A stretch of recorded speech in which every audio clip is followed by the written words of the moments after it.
Hello students, नमस्कार। Chemistry की online class में आप सब बच्चों का हार्दिक स्वागत है। मैं उम्मीद करता हूं आप घर पे सेफ होंगे और सुरक्षित होंगे। भाई देखो भाई, हम जो बात कर रहे थे वो बात कर रहे थे चैप्टर सेकंड। उस चैप्टर में अपना चैप्टर का नाम था सॉल्यूशन। उस चैप्टर में हम जो बात कर रहे थे वो बात कर रहे थे भाई राउल्ट के नियम के बारे में। यानी हम किस चीज़ के बारे में बात कर रहे थे, एक बार थोड़ा सा रिवाइज कर देता हूँ ताकि आपको पुरानी जो बातें हैं वो थोड़ी रिवाइज हो जाए। हम बात कर रहे थे राउल्ट्स लॉ के बारे में। पहली बात तो हमने ये कहा कि जो राउल्ट का नियम है वो किस पर लगता है भाई, वाष्पशील घटक के ऊपर। किस पर लगता है, वाष्पशील घटकों के ऊपर, जिसको इंग्लिश में बोलते हैं वोलाटाइल। क्या बोलते हैं, वोलाटाइल सब्सटेंस। इंग्लिश में बोलते हैं वाष्पशील, वो इंग्लिश हिंदी में बोलते हैं वाष्पशील घटक और इंग्लिश में क्या बोलते हैं, वोलाटाइल सब्सटेंस। पहली बात तो मैंने आपको ये बताई थी कि जो राउल्ट का नियम है वो वाष्पशील घटक के ऊपर लगता है। बात क्लियर है। फिर मैंने कहा कि राउल्ट का नियम लगाओगे आप विलयन के ऊपर। किसके ऊपर लगाओगे, विलयन के ऊपर। और हमको जो विलयन पढ़ने हैं वो यहां पर कौन से पढ़ने हैं, बाइनरी। कौन से विलयन पढ़ने हैं, बाइनरी सॉल्यूशन। बताया था मैंने आपको, जिसको हिंदी में बोलते हैं हम द्विअंगी विलयन। क्या बोलते हैं हिंदी में, द्विअंगी विलयन। मैंने आपको द्विअंगी विलयन के बारे में बताया था कि जिसमें दो कंपोनेंट होंगे। एक तो क्या होगा भाई, एक तो बताया था आपको होगा सोल्यूट, और एक क्या होगा अपने पास होगा सोलवेंट। बताया था ना, एक तो अपने पास होगा विलय और एक अपने पास होगा विलायक, और इन दोनों से मिलकर क्या बनेगा भाई, विलयन बनेगा। ये बात तो मैं जब चैप्टर स्टार्ट हुआ था तभी कर चुका था। फिर मैं कह रहा हूं कि यहां पर हमको सोलवेंट को फिक्स करना है। सोलवेंट यहां पर क्या लेंगे हम, वाटर। मैक्सिमम वाटर ही लेंगे, और वाटर किस स्टेट में होता है भाई, लिक्विड स्टेट में। और आपका जो सोल्यूट है उस सोल्यूट की प्रकृति के आधार पर आपका जो राउल्ट नियम है उसके केस बनेंगे दो। कितने केस बनेंगे, एक केस बनेगा फर्स्ट, एक केस बनेगा सेकंड। फर्स्ट केस में क्या होगा, सोलवेंट। इधर लिख देता हूं थोड़ा साइड में, जगह नहीं है आप। केस कितने बनेंगे, दो। दो केस कौन कौन से बनेंगे, एक केस फर्स्ट होगा, एक केस सेकंड होगा। फर्स्ट केस में सोल्यूट प्लस सोलवेंट। सोलवेंट तो दोनों ही केसों में क्या लेने वाले हैं हम, लिक्विड। दोनों केसों में लिक्विड होगा। और सोल्यूट क्या लेंगे, एक बार तो ले लेंगे वोलाटाइल यानी जो होगा वाष्पशील, और एक बार ले लेंगे नॉन वोलाटाइल यानी उसका मतलब क्या होगा, अवाष्पशील। कौन सा होगा, अवाष्पशील। इसका मतलब एक तो लेंगे लिक्विड और एक लेंगे अपन सॉलिड। ये बात थी। इस प्रकार हमारे पास राउल्ट के नियम के दो केस बन गए थे।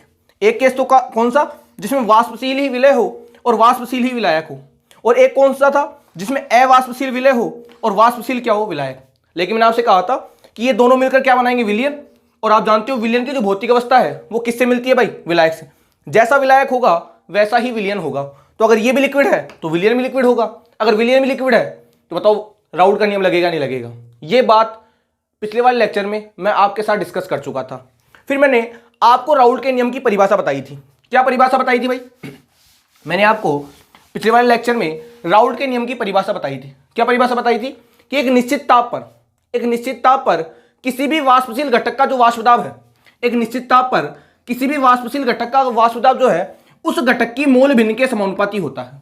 यदि घटक हमारे पास ए है तो उसका जो वाष्प दाब होगा उस घटक की मोल भिन्न के समानुपाती होगा। यदि हमारे पास घटक बी है तो उसका जो वाष्प दाब हुआ उस घटक की मोल भिन्न के समानुपाती होगा। यह बात कहता है राउल्ट नियम। यह बात किसकी है, राउल्ट के नियम की। अगर आपके पास कोई भी कंपाउंड है, अगर कोई भी कंपाउंड है और अगर वह वाष्पशील है, क्योंकि आपको पता है कि जो राउल्ट का नियम है ओनली फॉर ओनली वाष्पशील पदार्थों पर ही लगता है। वो कहता है अगर आपके पास कोई कंपाउंड है, अगर वह वाष्पशील है तो उसका जो वाष्प दाब है उस पदार्थ की मोल भिन्न के समानुपाती होगा, उस पदार्थ की मोल भिन्न के समानुपाती होगा। यह नियम कहलाता है राउल्ट का नियम। यह नियम क्या कहलाता है भाई, राउल्ट का नियम। यानी एक निश्चित ताप पर किसी भी वाष्पशील घटक का या वाष्पशील पदार्थ का जो वाष्प दाब है उस पदार्थ की मोल भिन्न के समानुपाती होता है। बात क्लियर है, यह बात बताई थी मैंने आपको। फिर मैं बात कर रहा था केस फर्स्ट के बारे में कि हमारे पास दो केस हैं। एक केस कौन सा, जिसमें आपका विलय भी वाष्पशील होगा और आपका विलायक भी वाष्पशील होगा। और दूसरा केस कौन सा है, जिसमें विलय तो होगा आपका अवाष्पशील और विलायक होगा आपका वाष्पशील। बात क्लियर है, यह बात मैं डिस्कस कर रहा था। इसके अलावा मैंने आपको एक क्वेश्चन और दिया था भाई, दिया था ना क्वेश्चन। एक क्वेश्चन ये दिया था कि इथाइल अल्कोहल और वाटर में वेपर प्रेशर ज्यादा किसका होगा। हमको पता है कि वाष्प दाब उसका ज्यादा होगा जिसमें अंतरा आणविक हाइड्रोजन बंध कम होंगे। आपको पता है हाइड्रोजन वाटर में भी हाइड्रोजन बॉन्डिंग होती है, और अल्कोहल में भी क्या होती है भाई, हाइड्रोजन बॉन्डिंग। पता है ना आपको इस चीज के बारे में, वाटर भी हाइड्रोजन बॉन्डिंग बनाता है और अल्कोहल भी हाइड्रोजन बॉन्डिंग बनाता है। लेकिन अल्कोहल तो बनाता है एक हाइड्रोजन बॉन्डिंग, या मैं कहूंगा कम बनाता है। और वाटर कितने बनाता है, 4 हाइड्रोजन बॉन्ड। वाटर में हाइड्रोजन बॉन्डिंग अल्कोहल की तुलना में ज्यादा होती है, इसलिए ज्यादा वेपर प्रेशर किसका होगा, ज्यादा वेपर प्रेशर, इथाइल अल्कोहल का। यही कारण है कि इथाइल अल्कोहल जो है वो वाटर की तुलना में ज्यादा वाष्पशील होता है। इसका एग्जांपल बताऊंगा मैं आपको। यही कारण है कि जो इथाइल अल्कोहल है वो वाटर की तुलना में ज्यादा वाष्पशील होता है। इस टाइम कोरोना का टाइम चल रहा है और इस कोरोना के टाइम में आप सैनिटाइजर का उपयोग कर रहे हो कि नहीं कर रहे? भाई जो कोरोना का टाइम चल रहा है उसमें आप मास्क और सैनिटाइजर का उपयोग कर रहे हो। और आपने देखा होगा सैनिटाइजर की जो बोतल होती है, सैनिटाइजर की जो बोतल है, कोई सा मान लो डिटोल का जो भी आप लेते हो, इस सैनिटाइजर की बोतल में आप देखो कभी पढ़ना, उसमें लिखा होगा इथाइल अल्कोहल। क्या लिखा होगा? Ethyl alcohol. सैनिटाइजर की जो बोतल होती है उसमें इथाइल अल्कोहल होता है। और आपने ये यूज भी किया है कि जब सैनिटाइजर को हम हाथ में लेते हैं तो देखो थोड़ी देर में, कुछ ही सेकंड में आपके पास जो सैनिटाइजर है बताओ वेपोराइज हो जाता ही नहीं होता, गायब हो जाता है। लेकिन ये थोड़ी है कि आपने पानी लिया और पानी डालते ही आपका पानी गायब हो गया, ऐसा तो नहीं होता ना। इसका मतलब क्या है, अगर आप पानी को लोगे तो थोड़ी देर बाद में गायब होगा, लेकिन पहले गायब कौन हो जाएगा? Ethyl alcohol. क्योंकि इथाइल अल्कोहल में जो बंधन है वो दुर्बल है, और अगर बंध इसके अंदर वीक होंगे तो पहले वाष्पशील ही होगा, इसलिए इसका वेपर प्रेशर ज्यादा होगा। इसके अंदर बंध स्ट्रॉन्ग है तो ये कम वाष्पशील होगा, इसका वेपर प्रेशर क्या हो जाएगा भाई? कम। और इसका एग्जाम्पल बता दिया मैंने आपको। इस टाइम जो कोरोना का टाइम चल रहा है उसमें आप जो सैनिटाइजर उपयोग कर रहे हो उसमें होता है इथाइल अल्कोहल। तो आप देखो तुरंत जैसे आप हाथ पे लगाते हो बताओ वेपोराइज होता है कि नहीं होता? लेकिन आप देखो अगर आप पानी को हाथ में डालोगे तो उसका वेपोराइजेशन क्या होगा? धीरे धीरे होगा। ये थोड़ी कि हाथ में पानी डाला और तुरंत पानी गायब होगा, ऐसा तो नहीं होता। जब भी हम हैंड वॉश करते हैं भाई, जब भी हम हाथों को धोते हैं, ये थोड़ी हाथ धोते हैं हमारे पानी छूट गया पानी गायब होगा, ऐसा तो होता ही नहीं है। लेकिन देखना आप, अगर आप अल्कोहल को हाथ पे डालोगे तो अल्कोहल डालते डालते अल्कोहल क्या हो जाएगा भाई? गायब हो जाएगा। क्योंकि अल्कोहल का जो वेपर प्रेशर है वो ज्यादा होता है, वो जल्दी वाष्पशील हो जाता है। बात क्लियर है? तो ये बात थी भाई। अब तो हम बात करते हैं राउल्ट के नियम के बारे में। अब थोड़ी स्पीड थोड़ी लो करते हैं और अपने केस की तरफ बढ़ते हैं। पहले मैं आपको एक बार फिर से परिभाषा बता रहा हूं, उसके बाद अपने केस को हम डिस्कस करेंगे। परिभाषा क्या थी? एक निश्चित ताप पर किसी भी वाष्पशील पदार्थ का या किसी भी वाष्पशील घटक का जो वाष्प दाब है उस घटक की मोल भिन्न के समानुपाती होता है। यह नियम था किसका? राउल्ट का नियम। और मैंने आपको बताई थी दो बातें, एक निश्चित ताप यानी टेम्परेचर क्या रहने वाला है यहाँ पर? कांस्टेंट। क्योंकि मैंने आपसे कहा था अगर आपने टेम्परेचर को चेंज कर दिया तो वेपर प्रेशर भी चेंज हो जाएगा।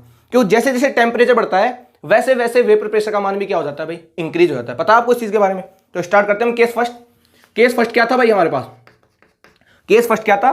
केस फर्स्ट में हमको लिया था एक तो सोल्यूट और एक हमको लेना था सोलवेंट। क्योंकि हमको बाइनरी सॉल्यूशन पढ़ना है, हमको द्विअंगी विलयन पढ़ना है, और द्विअंगी विलयन में एक तो हमारे पास सोल्यूट होता है और एक हमारे पास होता है सोलवेंट। और इन दोनों से मिलकर क्या बनता है भाई? इन दोनों से मिलकर बनता है सॉल्यूशन। आपको पता है आपका जो सोल्यूट होगा, आपका जो सोल्यूट होगा वो कैसा होना चाहिए भाई?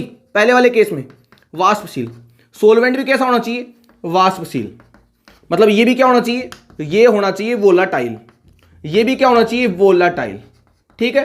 कौन सी स्टेट में होना चाहिए? लिक्विड स्टेट में। भाई लिक्विड होगा तो ही तो वोलाटाइल होगा। ये भी कौन सी स्टेट में होना चाहिए? लिक्विड। अब आपका जो विलयन बनेगा वो भी क्या होगा भाई?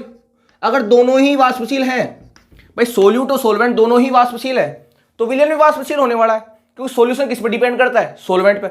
जैसा सोलवेंट वैसा ही सॉल्यूशन। तो ये वोलेटाइल है तो ये भी क्या होगा? वोलेटाइल होगा, सीधी बात है। ये लिक्विड है तो ये भी कौन सा होने वाला है? लिक्विड। क्योंकि हम जानते हैं कि सोलवेंट और जो सॉल्यूशन है उन दोनों की जो भौतिक अवस्थाएं हैं वो दोनों क्या होती है भाई? समान होती है। इन दोनों की जो भौतिक अवस्थाएं हैं वो दोनों क्या होती है भाई? समान। इस चीज को हम जानते भी, हमने पढ़ा भी इस चीज के बारे में। बात क्लियर है? ये हमारा पहले वाला केस है। अब इस केस पर हम राउल्ट का नियम लगाएंगे और राउल्ट के नियम से इस केस का हमको निकालना है फॉर्मूला कि अगर हमारे पास सोल्यूट भी वाष्पशील हो, यानी हमारे पास सोल्यूट भी वोलेटाइल हो और हमारे पास सोलवेंट भी वोलेटाइल हो, या हमारे पास सोलवेंट भी वाष्पशील हो, तो जो विलयन बनेगा उसके लिए वाष्प दाब का मान राउल्ट के नियम अनुसार कितना होगा? यानी आपके पास जो विलयन बन रहा है यदि उसमें विलय भी वाष्पशील हो, उसमें विलायक भी वाष्पशील हो, तो आपका जो विलयन बन रहा है उसमें जो वाष्प दाब है वो राउल्ट के नियम अनुसार कितना होगा, ये काउंट करना है हमें। तो काउंट करते हैं। ये बात तो मैं पिछले वाले लेक्चर में डिस्कस कर चुका था आपसे। तो ये अपने पास था केस नंबर फर्स्ट। यानी केस नंबर फर्स्ट क्या है? इस केस में हमारे पास जो विलय होगा वो भी वाष्पशील होगा और हमारे पास जो विलायक होगा वो भी क्या होगा भाई? वाष्पशील। अगर दोनों ही वाष्पशील हैं तो हमारे पास जो विलयन बनने वाला है वो भी कैसा होगा भाई? वाष्पशील होगा। बात करते हैं आगे कि किस प्रकार हम राउल्ट का नियम निकालेंगे इस विलयन के लिए। और विलयन कौन सा है बताया था मैंने? केस क्या है अपने पास? केस फर्स्ट है। केस में क्या है? यहां पे ले लेंगे हम सोल्यूट और यहां पे लेंगे सोलवेंट। अब मैं पूरा नहीं लिखूंगा, शॉर्ट में लिखूंगा भाई। सॉल्यूशन। सोल्यूट कैसा अपने पास? वोलेटाइल है। इंग्लिश में लिख देता हूं तो पता लग गया आपको। वोलेटाइल का मतलब क्या होता है? वाष्पशील। ये भी क्या है? वोलेटाइल, यानी वाष्पशील और सॉल्यूशन भी क्या है अपने पास, वोलेटाइल, तीनों ही वोलेटाइल है। अब हम डिस्कस करते हैं एक एक केस को। देखो भाई, मैं एक कंटेनर बना रहा हूं, उस कंटेनर से आपको पूरी बात समझ में आ जाएगी।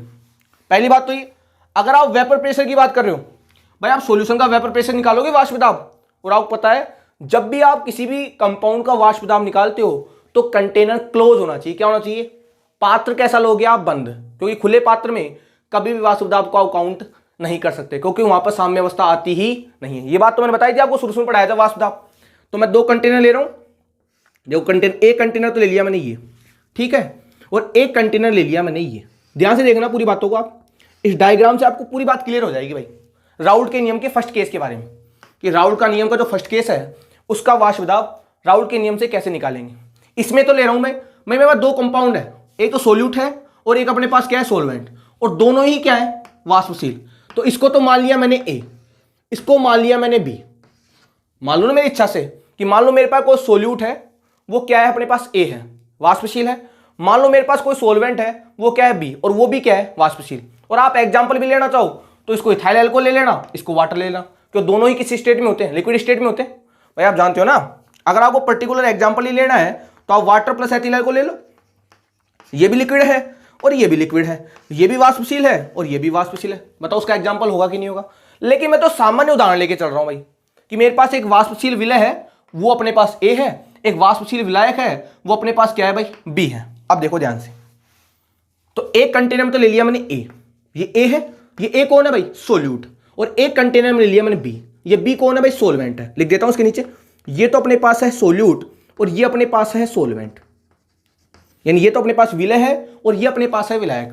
अब बताओ ये दोनों प्योर स्टेट में है कि नहीं भाई, आपने सोल्यूट को अलग लिया है और आपने सोलवेंट को अलग लिया है, तो बताओ दोनों प्योर स्टेट में होंगे ही नहीं होंगे, दोनों शुद्ध अवस्था में होंगे कि नहीं होंगे। तो मान लिए मेरे पास जो सोल्यूट है उसके पार्टिकल मान लिया ये है, तो दोनों ही लिक्विड है, इसके पार्टिकल ले लिए ये भी किस स्टेट में होगा, लिक्विड होगा ना भाई। भाई सोल्यूट अगर आपका वोलेटाइल है तो लिक्विड होगा, और मैं लिख देता हूं यहां पे, ये भी क्या है, लिक्विड, और ये भी क्या है अपने पास, लिक्विड, और ये भी क्या है भाई, लिक्विड स्टेट में, यानी दोनों ही द्रव में है। फॉर एग्जांपल जैसे वाटर ले लो और एथिल अल्कोहल ले लो, बात तो बराबर ही है, ये भी लिक्विड अपने पास और ये भी क्या है, लिक्विड। अब सोचो अगर कंटेनर क्लोज है, इसको दिखा देता हूं मैं अलग से, देखो ऐसे दिखा देते हैं जिससे आपको पता रहेगा कि बी वाला कौन सा है, ए वाला कौन सा है। जिसको मैं मार्क कर रहा हूं वो अपने पास कौन से पार्टिकल है, बी वाले पार्टिकल। तो इस कंटेनर में तो ले लिया मैंने बी, इस कंटेनर में ले लिया मैंने ए के पार्टिकल ऐसे दिखा दिया और बी के पार्टिकल को हमने ऐसे दिखा दिया। आपको पता है कंटेनर क्लोज है और इस कंटेनर में आपने लिक्विड को डाल दिया, ये भी लिक्विड है और ये भी लिक्विड है। थोड़ी देर बाद में बताओ इसकी वेपर बनेगी नहीं बनेगी। भाई मैंने बताया था ना आपको वेपर प्रेशर में कि अगर आप किसी भी बंद क्लोज कंटेनर में जैसे ही लिक्विड डालोगे तो थोड़ी देर बाद में उसकी वेपर बनना स्टार्ट हो जाएगी। और जब भी कोई द्रव वेपर बनाता है उसको बोलते हैं उसका वाष्पन। क्या बोलते हैं उसका, वाष्पन, या आप बोल सकते हो वाष्पीकरण। बताया था मैंने आपको वेपर प्रेशर के बारे में कि जब भी कोई द्रव वाष्प अवस्था में परिवर्तित होता है तो उसे बोलते हैं द्रव का वाष्पन। तो जैसे कंटेनर क्लोज है तो थोड़ी देर बाद में यहां से वेपर बनेगी और वो वेपर बताओ ऊपर जाएगी नहीं जाएगी। अब कंटेनर मान लो ओपन होता, अगर कंटेनर खुला होता तो वेपर बाहर चली जाती, लेकिन कंटेनर तो क्लोज है तो मैं कहूंगा जो वेपर है बताओ इसकी दीवार पे इकट्ठा होगी नहीं होगी। ले लिया ये वेपर, ये किसकी वेपर है, लिख देता हूं, ये अपने पास है वेपर। वेपर जानते हैं हिंदी में बोलते हैं वाष्प। किसकी वाष्प है, ये ए की वाष्प है, इसकी भी वाष्प बनेगी। भाई ये भी तो लिक्विड है ना, भाई ये भी लिक्विड है, इसकी भी वाष्प बनेगी, ये भी लिक्विड है, इसकी वाष्प बनेगी, इसकी वाष्प ऊपर जाएगी। ये किसकी वाष्प है, ये भी वेपर है और ये वेपर किसकी है, यानी ये भी वाष्प है और ये वाष्प किसकी है भाई, बी की, क्योंकि बी भी लिक्विड है और ए भी लिक्विड है। तो ए की भी वाष्प बनेगी और बी की वाष्प बनेगी। अगर इनकी वाष्प बन रही है तो थोड़ी देर बाद आपको पता है जैसे जैसे वाष्प बढ़ेगी थोड़ी देर में बताओ वाष्प भी तो दाब लगाएगी, क्योंकि हमने वाष्प दाब की परिभाषा क्या पढ़ी थी, एक निश्चित ताप पर जब द्रव और वाष्प साम्य अवस्था में होते हैं तो इस स्थिति में वाष्प द्वारा द्रव की जो सरफेस पर जो दाब लगाया जाता है उस दाब को बोलते हैं वाष्प दाब। मान लिया कि ये जो कंपाउंड था प्योर स्टेट में था, भाई आपके पास जो विलय था वो शुद्ध अवस्था में था, आपके पास जो सोलवेंट था वो भी शुद्ध अवस्था में था, इसकी भी वेपर बन रही है, इसकी भी वेपर बन रही है। क्यों बन रही है, ये भी द्रव है और ये भी द्रव है, तो अगर क्लोज कंटेनर लिया है तो वेपर तो बनेगी। अब वेपर बनेगी तो बताओ उसका वेपर प्रेशर होगा कि नहीं होगा। भाई मान लो 4-5 बूंदी ऊपर गई है लेकिन 4-5 बूंदी तो प्रेशर लगाएगी, वो जो प्रेशर होगा वो प्रेशर कौन सा होगा भाई, वेपर प्रेशर होगा कि नहीं होगा। और ये शुद्ध है कि नहीं। तो मान लिया कि शुद्ध अवस्था में भाई ये शुद्ध है, प्योर है, ये क्या है, प्योर है, ये भी प्योर है और ये भी प्योर है।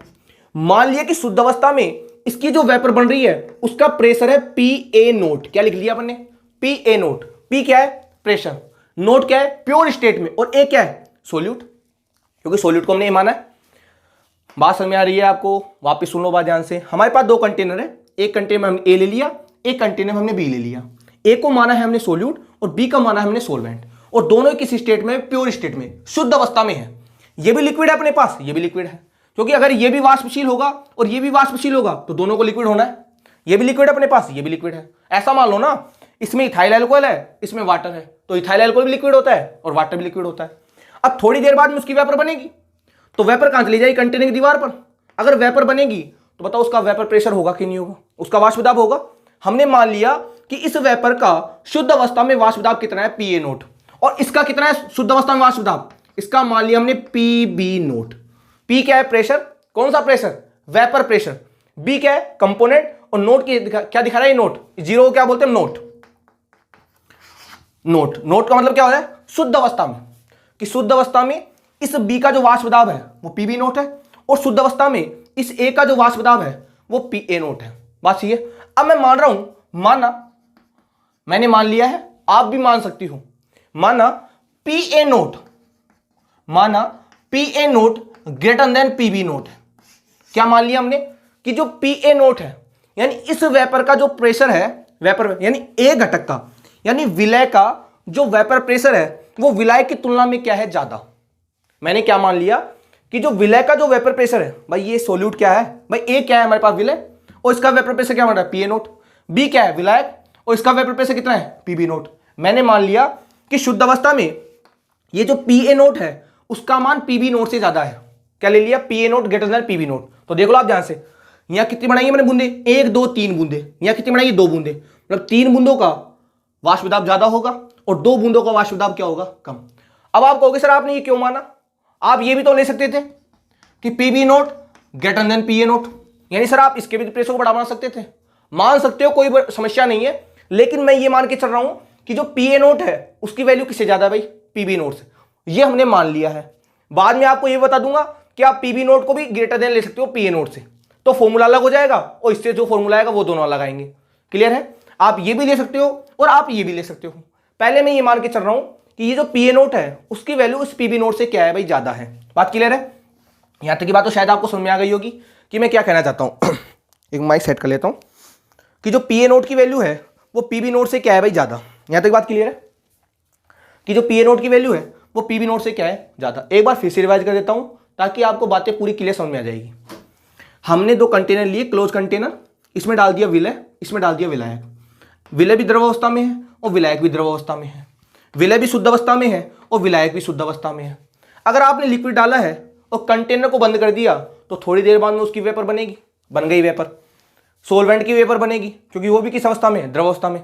अब अगर वाष्प बनी है तो वाष्प का तो वाष्प दाब होगा ना, तो मैंने मान लिया कि शुद्ध अवस्था में इसका वाष्प दाब कितना है, PA0। मान लिया कि शुद्ध अवस्था में इसका वाष्प दाब क्या है, PB0, और मैंने ये भी मान लिया कि PA0 ग्रेटर देन है किससे, PB0 से, यानी इसका वाष्प दाब इसकी तुलना में ज्यादा है। ये मैंने मान लिया। और आप ये भी मान सकते थे कि सर PB0 PA0 से ज्यादा है, तो फॉर्मूला थोड़ा सा चेंज हो जाता, बाकी मामला सेम रहता, फॉर्मूला चेंज हो जाता। और वो कैसे चेंज होगा वो भी मैं आपके साथ डिस्कस कर लूंगा, वो आपको टेंशन लेने की आवश्यकता नहीं है। लेकिन अभी तो हम क्या मान के चल रहे हैं कि जो PA0 है वो किससे ज्यादा, भाई PB0 से। बात क्लियर है। अब क्या करोगे आप, हमको ना तो सोल्यूट से मतलब है ना ही हमको सोलवेंट से मतलब है, भाई ना तो हमको विलय से मतलब है और ना ही हमको विलायक से मतलब है। हमको तो राउल्ट का नियम किसके ऊपर लगाना है, भाई विलयन के ऊपर। किसके ऊपर लगाना है, यानी हमको किसका गणना करने हैं, हमको वाष्प दाब किसका निकालना है, विलयन का। और विलयन भी कौन सा, द्विअंगी विलयन, यानी बाइनरी सॉल्यूशन, यानी आपको इस सोल्यूट को और सोलवेंट को क्या करना पड़ेगा, मिलाना पड़ेगा। तो मैंने क्या किया, इसको और इसको दोनों को मिला दिया। मिलाऊंगा एक कंटेनर में, जैसे आप इन दोनों को मिलाओगे तो अब क्या होगा, देखो क्या होने वाला है। जैसे आपने कंटेनर में मिलाया तो उसमें क्या होगा, भाई ये विलयन बन गया ना, ये क्या बन गया अपने पास, सॉल्यूशन। लिख देता हूं यहां, ये क्या बन गया अपने पास, सॉल्यूशन। विलयन तैयार हो गया। अब इस विलयन में क्या होगा, इस विलयन में A भी होगा, इस विलयन में B भी होगा, क्योंकि ये तो विलय था और ये विलायक था। पहले ये शुद्ध अवस्था में थे, ये भी शुद्ध अवस्था में था और ये भी शुद्ध अवस्था में था। अब आपने इन दोनों को मिला दिया। जैसे इन दोनों को मिलाओगे तो बताओ इसके अंदर सोल्यूट भी होगा और सोलवेंट भी होगा। दिख रहा है साफ साफ आपको? देखो ये वाले, ये जो मार्क किए हैं ये वाले पार्टिकल किसके हैं? बी के, और जो बिना मार्क वाले पार्टिकल किसके हैं? ए के। मतलब इसमें क्या होगा? इसमें ए भी होगा और बी भी होगा। आप ये समझो ना कि अगर आपने इथाइल अल्कोहल को और एक में लिया है आपने वाटर, अगर इन दोनों को मिलाओगे तो जो अब बनने वाला है उसमें इथाइल अल्कोहल भी होगा, उसमें वाटर भी होगा। दोनों ही तो होंगे भाई, उसमें होंगे कि नहीं होंगे? अब सुनो ध्यान से। मतलब आपने एक विलय ले लिया, आपने विलायक ले लिया, उन दोनों को मिलाकर आपने विलियन बना दिया। विलियन क्यों बनाया? क्योंकि मुझे जो वाष्प दाब काउंट करना है वो किसका काउंट करना है भाई? इस विलियन का। ले लिया विलय। अब इस विलियन में ए भी होगा और बी भी होगा, यानी इस विलियन में विलय भी होगा और विलायक भी होगा। बात क्लियर है? अब आप सोचो ये तो शुद्ध अवस्था में थे, जैसे आपने विलियन बनाया बताओ इसमें इसकी अशुद्धि आई कि नहीं आई? भाई ए में किसकी अशुद्धि आ गई? बी की। तो मैं कहूंगा इसकी जो वेपर बनेगी उसमें ये भी होगा और ये भी होगा। भाई आपके पास जो विलियन है बताओ वो भी द्रव अवस्था में है कि नहीं? क्योंकि आपका विलय भी द्रव अवस्था में था, आपका विलायक भी द्रव अवस्था में था। अब आपने जो विलियन बनाया है वो भी किस स्टेट में होगा? द्रव अवस्था में। यानी उसमें ए के अवयवीकरण भी होंगे, उसमें बी के अवयवीकरण होंगे, और उसकी जो वाष्प बनेगी भाई वो भी तो द्रव अवस्था में है। तो बताओ उसकी वाष्प बनेगी नहीं बनेगी? तो इसमें ए के भी कण होंगे और बी के।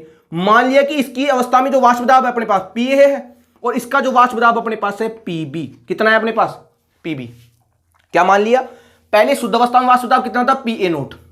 फिर शुद्ध अवस्था में बात क्या था? P B naught. जैसे आप दोनों को मिलाया तो इनमें आ गई अशुद्धि। इस स्थिति में इसका जो वाष्प दाब है अपने पास हो गया पी ए और इसका जो वाष्प दाब अपने पास है पी बी। तो बताओ इसमें कुल वाष्प दाब कितना होगा? P T. पी टी क्या है? टोटल। टोटल वाष्प दाब पढ़ा है ना आपने डाल्टन का? डाल्टन का नियम पढ़ा होगा कि जो वाष्प दाब होता है किसी भी गैस का, जो कुल वाष्प दाब है उस गैस में मतलब जितने भी वेपर है उसके क्या है? वाष्प दाब के योग के बराबर होता है। तो पी टी बराबर क्या होगा अपने पास? P A plus P B. बताओ होगा कि नहीं होगा? यानी इस विलियन का टोटल वाष्प दाब कितना होगा? P A plus P B, यानी ए का वाष्प दाब प्लस बी का वाष्प दाब। इन दोनों को जोड़ देंगे तो विलियन का हमारे पास क्या आ जाएगा? वाष्प दाब। एक बार फिर से रिवाइज करता हूं, अभी तक फॉर्मूला निकल के नहीं आया, अभी हमको आगे डिराइव करना है। लेकिन एक बार फिर से सुनना। केस फर्स्ट क्या था? केस फर्स्ट में हमको लेना था वाष्पशील विलय और वाष्पशील विलायक, और उससे बनाना था हमको वाष्पशील विलयन। बात क्लियर है? अगर वाष्पशील विलय है तो वो द्रव होगा, अगर वाष्पशील विलायक है तो वो भी द्रव होगा, और बनने वाला लिक्विड क्या होगा? द्रव। क्योंकि आप जानते हो कि विलयन की और विलायक की भौतिक अवस्था क्या होती है भाई? समान। तो जैसा विलायक वैसा ही क्या होगा? विलयन। बात क्लियर है? अब मैंने कंटेनर लिया क्लोज। क्लोज कंटेनर क्यों लिया? क्योंकि आप जानते हो वेपर प्रेशर की गणना जो है वो क्लोज कंटेनर में होती है। तो एक में ले लिया मैंने ए, एक में ले लिया मैंने बी। ए को मान लिया मैंने विलय, एक बी को मान लिया मैंने विलायक। शुद्ध अवस्था में है और दोनों ही लिक्विड है। थोड़ी देर बाद बताओ उनकी वेपर बनेगी नहीं बनेगी? मान लिया कि शुद्ध अवस्था में इस वेपर का वाष्प दाब कितना है? P A note. शुद्ध अवस्था में इस वेपर का वाष्प दाब कितना है? P B naught. मैंने ये भी मान लिया कि पी ए नोट किससे बड़ा है भाई? पी बी नोट से। लेकिन मैं आपसे कह रहा हूं आप ये भी मान सकते हो कि पी बी नोट किससे बड़ा हो सकता है? पी ए नोट से। बस वैल्यू थोड़ी चेंज हो जाएगी। अब आपने क्या किया? ना तो हमको विलय से मतलब था ना ही हमको विलायक से, क्योंकि मुझे इनका वाष्प दाब नहीं निकालना, मुझे किसका वाष्प दाब निकालना है? विलयन का। अगर मुझे विलयन का वाष्प दाब चाहिए तो मुझे इन दोनों को मिलाना पड़ेगा। तो मैंने क्या किया? अब जो मिला इसको मिला दिया, इसको मिला दिया। जैसे इन दोनों को मिलाओगे तो जो विलयन बनेगा उसमें विलय भी होगा, उसमें विलायक भी होगा। तो ये विलय के कण हो गए और ये वाले विलायक के कण होंगे। अब बताओ इसके कण तो मैंने ये दिखा दी, इसकी वेपर मैंने ये दिखा दी। भाई आपका जो विलयन बना है वो भी तो द्रव अवस्था में है, उसकी भी तो वाष्प बनेगी, उसका भी तो वाष्प दाब होगा। तो वो वाष्प दाब कितना होगा? इसमें ए के भी कण है, इसमें बी के भी कण है। मान लिया कि इस अवस्था में इसका वाष्प दाब है पी ए और इस अवस्था में इसका वाष्प दाब अपने पास पी बी। पूरा तो नहीं होगा, कम होगा ही। और पी टी कितना होगा? यानी कुल वाष्प दाब कितना होगा? P A plus B B, यानी ए का वाष्प दाब प्लस बी का वाष्प दाब। ये कहलाएगा पी टोटल। ये नंबर डाल दिया अपने इक्वेशन नंबर फर्स्ट। कौन सी इक्वेशन डाल दी? फर्स्ट। यानी इस विलयन का कुल वाष्प दाब कितना होगा? P A plus P B. और ये कौन कहता है? ये कहता है डाल्टन्स लॉ। डाल्टन का नियम है। डाल्टन का नियम क्या कहता है कि किसी भी गैस का जो कुल वाष्प दाब है उस विलयन में उपस्थित गैसों के वाष्प दाब के योग के बराबर होता है। ये बात कहता है डाल्टन लॉ। यानी इसका कुल वाष्प दाब कितना होगा? ए का वाष्प दाब प्लस बी का वाष्प दाब। अगर एक कंपोनेंट और होता तो सी का वाष्प दाब। मैं तो दो ही लेके चल रहा हूं ना, तो ए का वाष्प दाब और बी का वाष्प दाब। क्योंकि हमको विलयन कौन सा पढ़ना है? द्विअंगी विलयन। अगर द्विअंगी विलयन है तो दो ही कंपोनेंट होंगे, एक विलय होगा और एक विलायक होगा। तो ए तो हमारे पास विलय है और बी हमारे पास विलायक है। तो इन दोनों को वाष्प दाब का जो योग है वो किसके बराबर होगा? इस विलयन के कुल वाष्प दाब के बराबर। किसके बराबर होगा? इस विलयन के कुल वाष्प दाब के बराबर। किसके बराबर होगा? इस विलयन के कुल वाष्प दाब के बराबर। यहां तक कहानी आपको समझ में आ गई। कैसे क्या लिया है मैंने, किसके बराबर होगा, इस विलयन के कुल वाष्प दाब के बराबर। अब देखो बात ध्यान से, यहां तक वैल्यू निकाली। अब मुझे वैल्यू निकालनी है पीए की और पीबी की। यदि मुझे पीए और पीबी की वैल्यू पता लग जाए तो उस वैल्यू को इस फॉर्मूले पुट करूंगा और मेरे पास क्या आ जाएगा, विलयन का वाष्प दाब। और मुझे निकालना भी क्या है, इस विलयन का वाष्प दाब। मुझे पीटी की तो वैल्यू चाहिए, क्योंकि मुझे क्या निकालना है, विलयन का वाष्प दाब। किस नियम से, राउल्ट के नियम से। और मुझे क्या पता लग गया कि जो विलयन का वाष्प दाब है, ये पीटी किसको दिखा रहा है, ये पीटी क्या है, विलयन का ही तो वाष्प दाब है।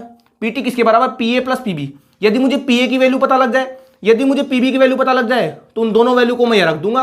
तो बताओ मेरे पास विलयन का वाष्प दाब आएगा नहीं आएगा, आएगा, आएगा नहीं आएगा। और इन वैल्यू को निकालना हम जानते हैं, क्योंकि हमने राउल्ट का नियम पढ़ा है। राउल्ट का नियम क्या कहता है, एक निश्चित ताप पर किसी भी, एक निश्चित ताप पर किसी भी वाष्पशील पदार्थ का जो वाष्प दाब है उस पदार्थ की मोल भिन्न के समानुपाती होता है। एक निश्चित ताप पर किसी भी पदार्थ का जो वाष्प दाब है उस पदार्थ की मोल भिन्न के समानुपाती होता है। तो देखो कैसे निकालेंगे हम, यहां तक की बात आपको समझ आ गई। देखो अब ध्यान से, अगर मैं इधर लिखूं तो मैं कहूंगा अगर मान लो मेरे पास घटक ए है, मुझे वाष्प दाब निकालना है पीए का, तो पीए किसके समानुपाती होगा भाई, मान लिया कि इसकी मोल भिन्न मान ली मैंने एक्स ए और इसकी मोल भिन्न मान ली मैंने एक्स बी, मान ली ना, मोल भिन्न तो मान सकता हूं मैं। तो मैंने कहा किसी भी घटक का जो वाष्प दाब है उस घटक की मोल भिन्न के समानुपाती होता है। यही था राउल्ट का नियम। एक निश्चित ताप पर किसी भी घटक का जो वाष्प दाब है उस घटक की मोल भिन्न के समानुपाती होता है। मुझे ए की वैल्यू चाहिए, मतलब ए का वाष्प दाब क्या होगा, इस घटक का जो वाष्प दाब होगा इस घटक की मोल भिन्न के समानुपाती होगा। ये तो नियम था राउल्ट का कि आप चाहे विलय लो चाहे आप विलायक लो, जो भी वाष्प दाब होगा उसकी मोल भिन्न के समानुपाती होगा।